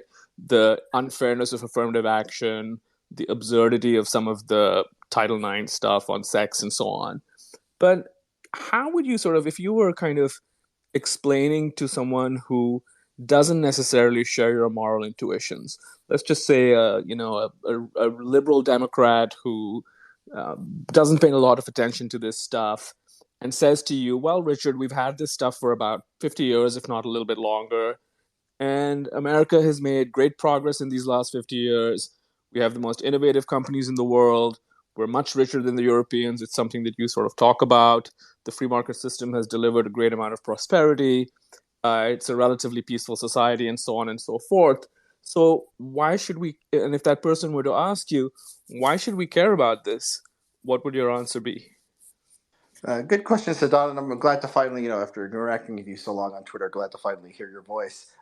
Maybe you saw Brian Chow. He had I tweeted out his review of the book, and he makes a similar argument. All right, and so there's two things there. There's convincing liberals of your argument just good on its own sake, and then convincing them, it's important enough to rock the boat. I mean, I think convincing them that it's like a good thing, or not that. At least not that terrible to do these things. It's just sort of, I think stressing them like, just like maybe this doesn't work for liberals. Actually, I guess I'm a conservative because I believe in the conservative argument. So like markets are actually great, and like there's been groups that have suffered discrimination throughout history, and they've done fine. And like if if you're so woke and you think there's all this discrimination, start your own business. Maybe that doesn't work on the left. I guess if liberals believe that, they would be conservatives. But trying to sort of do it like with within the liberal confines, I find hard because just off the top of my head, because so much of liberalism is sort of wrapped up in sort of this wokeness, the idea of disparate impact being this giant horror. As far as your other argument of it not being that bad, yeah, this is my friend Brian. Made that argument, and I think maybe it's not in my incentive to say I sort of do think that we can exaggerate. It's possible to exaggerate the impact of wokeness. I think I would rather have wokeness than European style labor laws. I mean, maybe, but I think one thing liberals do worry about, and conservatives worry about, and people of all kinds worry about, is sort of like the division in this country and just how much we hate each other. And I do, I do make a case in the book that that's related to these cultural matters, like why is trans, which bathroom trans students use, like a federal issue that the president is going to determine, or a court's going to determine. Why is why is the government basically telling institutions, what to hire, what to do? I mean, it's really, I think that a lot of this stuff is just the affirmative action, I think, has sort of always been, why did whites start voting, Republican, after the, after the Johnson administration? I think maybe in every election they voted for the Republican candidate states, or almost every election. And I think it's because they realize that they're being discriminated against. If you think affirmative action is not doing all that much, maybe you think it's doing a lot. It's a terrible price to pay, because I think there's just a sort of an idea that the Democratic Party's anti-white male. I think in the 1990s, this was like more explicit, like there was more reflection on this, like, like going into the Clinton administration. But liberals have become sort of more dogmatic on these matters and just think, well, that must mean they're racist. Well, I think a couple of decades ago they thought, oh, maybe like there's a way that you could at least understand why people would think that. So yeah, I do think there's there's a conservative argument that like markets are good and freedom is good, and then there's the sort of argument of like let's just depoliticize this stuff. Like, why do we fight over when you have like this is when we have I want to privatize education, and like nobody cares. Like nobody's like we're not having fights on most like we're not having fights about what's in private schools. We're having fights about what's in public school libraries. We're too diverse in the country. I want to decentralize everything. And if liberals can't buy that argument that education should be privatized, that we should have a voucher system or universal school choice or whatever, at least you tell them when we have public schools, don't make them a battleground all across the country, because I don't know how you end up in a place one side will win an election, then the other side will election. We're going to still be hating each other. Something has to be in the school library, and like either these things are going to get settled at local level, or they're going to be a permanent culture war. But I mean, just to follow up, but I don't think we can, depoliticize it, right? But I mean, what we're really saying, and the people who sort of share your views on this, we're not saying that we don't want to talk about this. We're saying that the things that you've imposed on society are crazy, and we want to win. We don't want this craziness to be imposed on society anymore. And so for that, you have to sort of be able to tell those people why we should care that this stuff is crazy, beyond like, well, we shouldn't be fighting about it.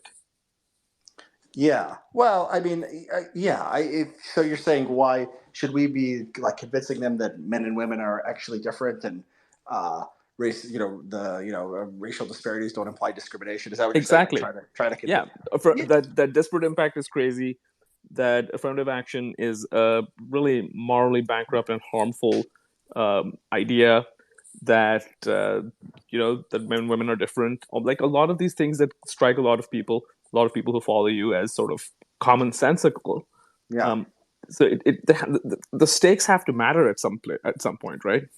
Yeah, and I think you're right, and I'm all for people making substantive arguments along those lines, and I make some of those arguments myself. In this book, what I'm basically talking to Republicans and people of a historical interest in saying how we got here, and people who are interested in doing something about it, what to do about it. And I even explain, I think I say explicitly at some point that this is not a book about the causes of group disparities. You sort of have to, there's a lot of books, there's a lot of books written on that and a lot of scholarship on that. But yeah, I mean, I would just cite the the normal sources on this, the Charles Murrays and the Thomas Sowells. I mean, and I think the gender stuff, I think, is better to laugh at than even fight, because like, I mean, it's like, you could, but come on. I mean, you watch, nature channels, and they say the males are like this, the females are like that. We're not the only species that is different. I think sort of, you just have to sort of really just drill home and get to people's common sense on a lot of the gender issues. I saw some tweet by this guy named, I think, Stuart Steve Williams or something, who's like always tweeting these science articles. He's like, 170 articles show men and women are different in like sexual preferences or something like that. I'm like, I sarcastically said, it was really, the 71st article that convinced me. I'm like, come on, if you need a study to know that, you're engaging in motivated reasoning. So I think for the sex stuff, I think a lot of it is just sort of common sense and intuition, and just making regular arguments. And then the race and the ethnic, it's sort of a little bit more of a minefield. But I prefer to the standard arguments there. I don't know. I think one thing that's good that I do that maybe can help here is show the arbitrariness of like the racial disparities that we care about.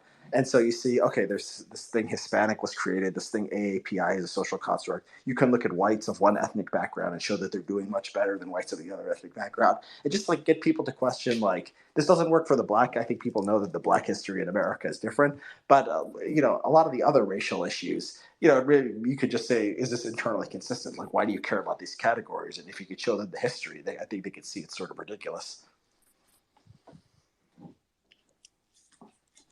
Awesome. Thank you. Thank you for your question, and my apologies for butchering your name earlier.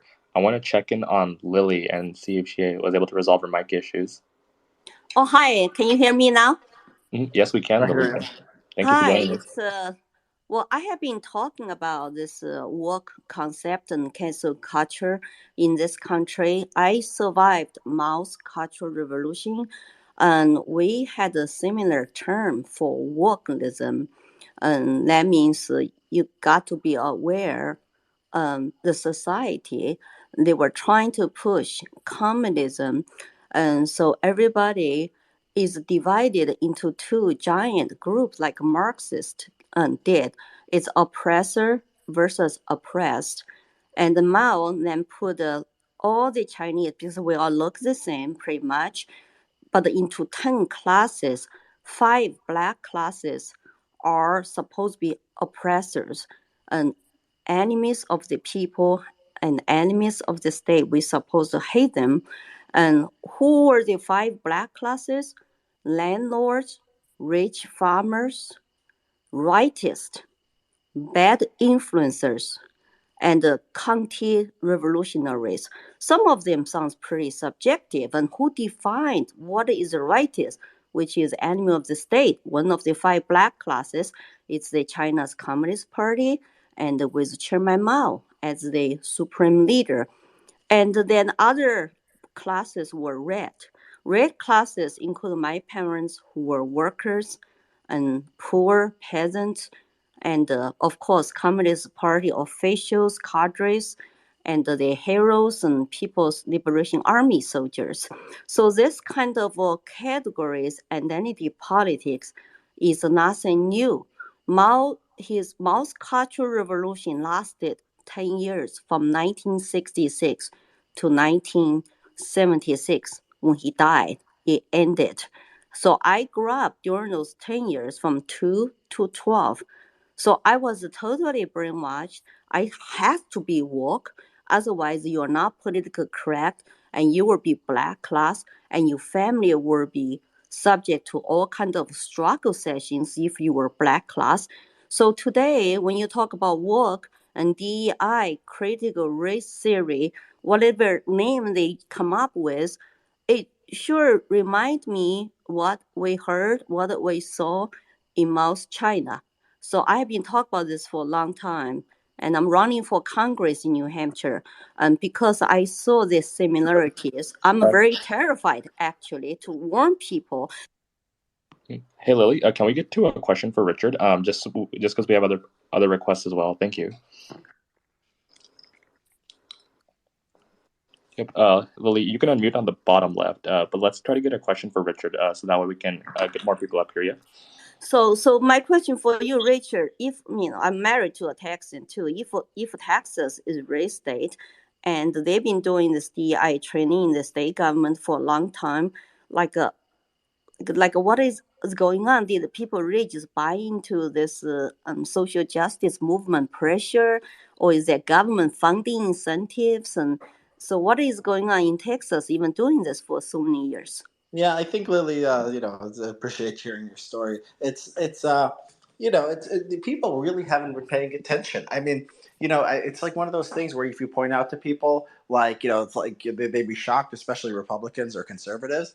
But there was just nobody, like, there's salience. There's only a set amount of political attention going around. So, there's war on terror, there's the economy, there's, a million other things. It's becoming like a point now, I think, and this is very, very recent. We're talking, literally since I've been writing about this, where it's just become the default. If you're a Republican, it's like, okay, you're pro-gun rights, right? All Republican states are going to be pro-gun rights. It's becoming the default. Now, it's a little more complicated than just being pro-Second Amendment. There's a lot more there. But everyone, if the salience is raised, basically the entire conservative movement is united about doing this stuff. So, like Texas state government, I don't know if they've had DEI trainings, but I don't think they will in 5 years. I don't think Alabama will if they've had it before. I expect the red state campuses to become a lot more conservative over time. I just think that's natural. Maybe not. Maybe it's not going to happen at UC Berkeley. Maybe it's not going to happen at Columbia. It might to some extent because of the recent court decision. But yeah, I think people just need to pay attention. I think these things are indeed changing. But they are in our federal government, they are in our military, and they are in hiring practice by private corporations. This is totally un-American. I mean, equity it's a communist concept. It's not based on meritocracy, but it's based on some other things rather than your personal merits. Oh yeah, you're preaching to the choir, Lily. I hope you get into office and you do something about that. I'm trying. Good luck to you. Thank Best you. of luck, Lily. Thank you for joining us. Sure. Yep. Cool. And then next up we have Van Buren. Go right ahead. Unmute's on the bottom left.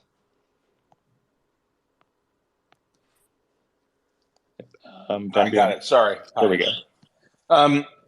Yeah. So my question, a lot of people were very surprised, some of us pleasantly, some not so much, when you survived the Thias's cancellation attempt, and which a few years ago, might not have been the case. And I'm sort of curious, like, what you make of that. Is it a indication that maybe culturally things are getting a little bit, saner, that maybe this whole nonsense has burned itself out a little bit? Obviously there's a lot to do, I agree, with the legal field. And I'm curious, like, did your publisher, was there ever any question? Was there any panicked phone call, or were they just like, don't worry about it? I don't want to talk too much about the what I talk about with the publisher. I just say I'm grateful for them. Fair enough. They've been solid throughout all of this. Yeah, I mean, it's very meta. It's like, this is about wokeness, and I was like, it boiled in a controversy about sort of wokeness and related issues in the time leading up to it. I think Tyler Cowen's had like a two sentence review that I think was sort of very cryptic and alluded to this. Yeah, I think there is, it's like, is wokeness peaked, or are we past wokeness? It really, I think there's been a bifurcation. I think the universities are as bad as, probably close to as bad as ever. I think there's been selection at this point. Like, even if the laws change, like, people know what the universities are. So like, the kind of people I know who Bronze Age pervert didn't stay in the university, right? I didn't stay in the university. They selected out everybody who was not like a crazy person. It's basically impossible. So even if the law changed in the universities now, the people who were grad students 5-10 years ago, they didn't become professors. They're doing what I'm doing, or they went into private business, or they did something else. So I think the people who I saw most comfortable in academia and staying there, they're the craziest people. So I think universities are in really bad shape, even if the laws change or whatever. I just think the people that they drew, the people that they drew are of a certain type. Now, outside of the universities, the conservative movement is something else.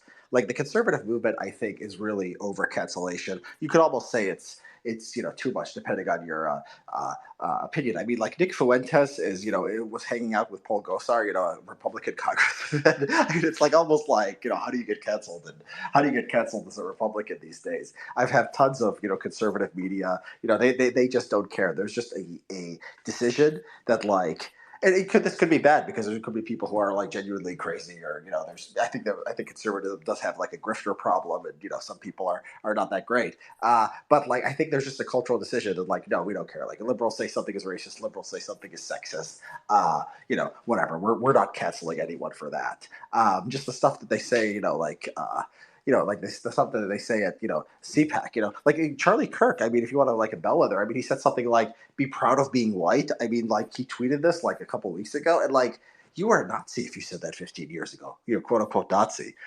So like, people could debate, this is good, this is bad. But like, if you want to be a conservative, I mean, it's almost better to be, canceled. It's really not a problem. Now, everything else is sort of in between. So you have the conservative movement going in one direction.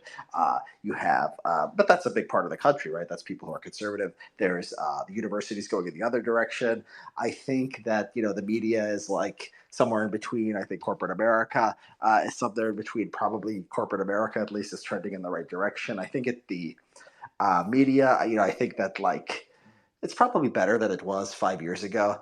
So yeah, I think, that's sort of my lay of the land. You really need to, like, differentiate these things.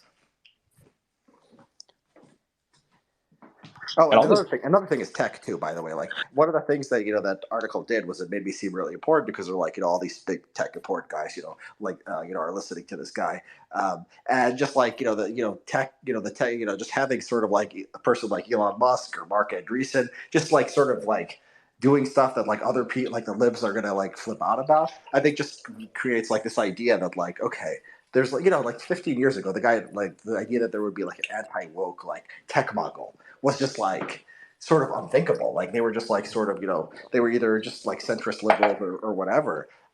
Today this is this is different. I think this is this is a reaction to wokeness, just reaction to the left going crazy. People who might not have been paying attention just saw how bad things were.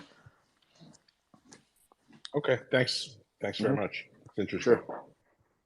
Yep. Thank you for your question. And I want to just quickly add, like, if you guys see someone getting canceled or a cancellation attempt against someone and it seems like BS, like, stand up for them, and because when I saw them going after Richard, like, I posted about it, and I posted about it in the middle of my Twitter break, and and just showing support, like, it really does make a difference, and just pushing back on these people because they can't just make unsubstantiated claims of bigotry, right?